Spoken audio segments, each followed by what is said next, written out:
Halo semuanya, perkenalkan nama saya Clarence Suidiva Pereira dengan NIM 2022-31010. Pada video kali ini, saya akan menjelaskan mengenai dua materi praktikum mikroprosesor yang sebelumnya sudah dipraktikumkan di Laboratorium Embedded System. Nah, yang pertama itu adalah simulasi LED lampu lalu lintas. Di sini sudah saya buat rangkaiannya. Dan komponen-komponennya itu meliputi Arduino Uno, 2 button, 3 LED, dan ground. Nah, ini bisa dilihat di Arduino Uno itu ada 2 pin, yaitu pin analog dan pin digital. Nah, pin analog ini untuk dia akan menerima sensor analog dan dikonversi menjadi nilai digital yang dapat kita baca. Lalu pin digital itu jadi sinyal yang nanti akan dikirim atau diterima itu bernilai 1 atau 0, on atau off, high atau low. Nah, ini bisa dilihat pada button dan LED itu semua terhubung ke pin digital ya.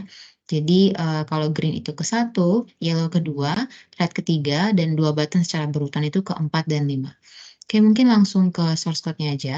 Jadi di sini itu pertama yang saya lakukan adalah inisialisasi variabel menggunakan tipe data integer. Jadi red atau merah itu 3, yellow itu 2, green 1, lalu button 1 4, dan button 2 itu 5. Nah, selanjutnya ada function setup ya, void setup.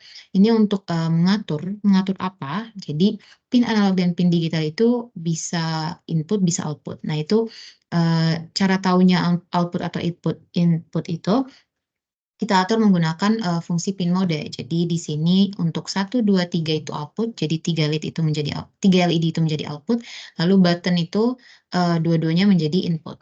Nah, selanjutnya ada void loop, function loop, ini di mana nanti program pengkondisian ini akan dieksekusi secara terus-menerus. Jadi yang pertama, jika dia membaca button 2 itu low atau diklik, maka digital write ini dia akan mengirimkan sinyal kemana? Ke pin digitalnya. Jadi ini misalnya button 2-nya low. Nah, maka dia akan mengirimkan sinyal ke pin digital 3, yaitu red ya. Jadi ini sesuai dengan pin digitalnya. Dia akan mengirimkan sinyal ke pin digital 3 untuk menyala. Jadi LED red-nya akan menyala selama 3 detik, lalu setelah itu mati. Lalu selanjutnya dia akan mengirimkan sinyal lagi ke pin digital 2, yaitu yellow, untuk menyala selama setengah detik, lalu setelah itu dia akan mati. Nah, setelah itu dia akan mengirimkan lagi sinyal ke pin digital 1 untuk menyala selama 2 detik, lalu mati.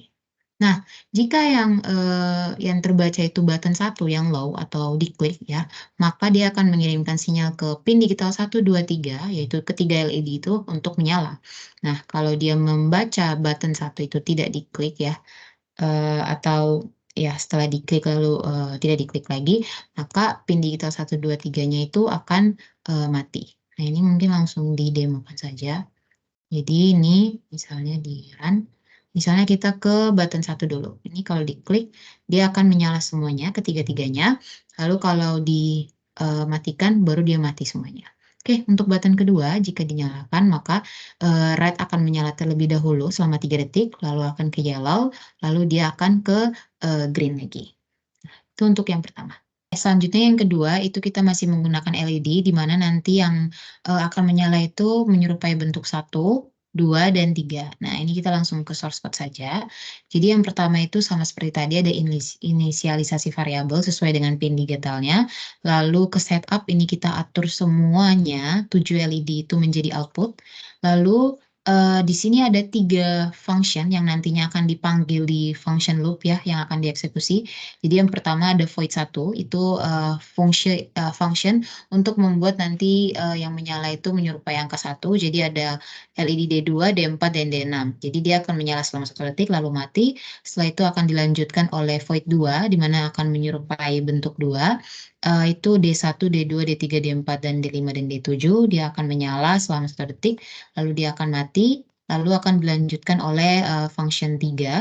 Ini semua LED akan terlibat, jadi semua LED akan menyala selama 1 detik, lalu akan mati. Nah, ini mungkin langsung didemokan saja. Jadi bisa dilihat ini akan angka 1 pertama, lalu angka 2, lalu angka 3. Mungkin itu saja untuk praktikum mikroprosesor yang bisa saya jelaskan. Terima kasih.